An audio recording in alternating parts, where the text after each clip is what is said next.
Hello guys! Welcome to my mini vlog! Dahil weekend ngayon, naisipan nga namin na bumisita sa lola ni Athena sa aking mother-in-law. Dahil 1 month na rin ata mula nung huli naming punta doon. Kaya naman inayos ko na agad yung mga dadalhin kong gamit namin ni Athena. Pinagsama ko na nga sa iisang bag yung damit naming dalawa at dito naman nilagay ko yung diaper, gatas at iba pang gamit niya. After kong mag-ayos, nilinis ko lang saglit tong kama at binihisan ko na rin siya. Habang tumatagal nga, mas nahirapan akong bihisan dahil sobrang likot. Naisipan ko nga rin ipasuot sa kanya itong mga damit na bihira niya lang magamit dahil malapit na talaga niyang maliitan. Pero na-realize ko na hindi ko bet yung pantaas niya kaya tinanggal ko at ito na lang yung pinalit. Habang hinihintay niya naman ako na matapos, nagkulay-kulay nga muna siya. And after 30 minutes, nakarating na nga rin kami. Nung makarating nga kami, pumasok na rin kami agad sa kwarto para ibaba yung mga gamit namin. At sa pagpasok nga namin, bigla ko nalungkot dahil sa tuwing pupunta kami rito, lagi ko naaalala yung daddy niya. Anyway, hindi na nga rin ako nakapag-vlog ng mga time na yan kaya fast forward na tayo sa ganap namin kinabukasan.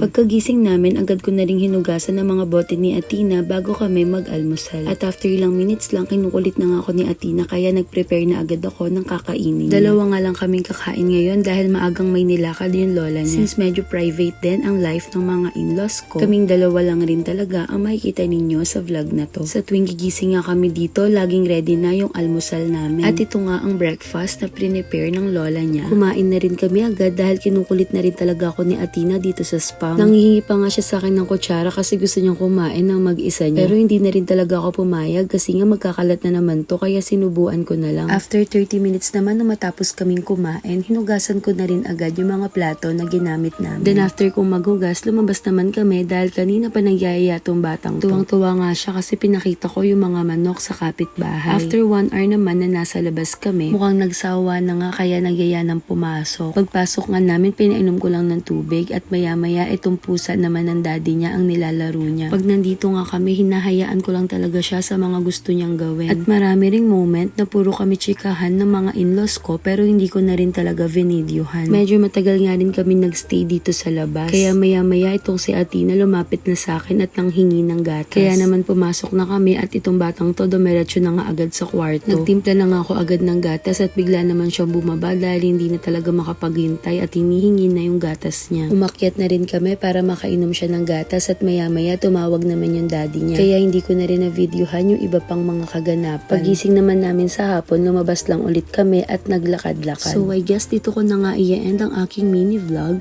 Thank you for watching!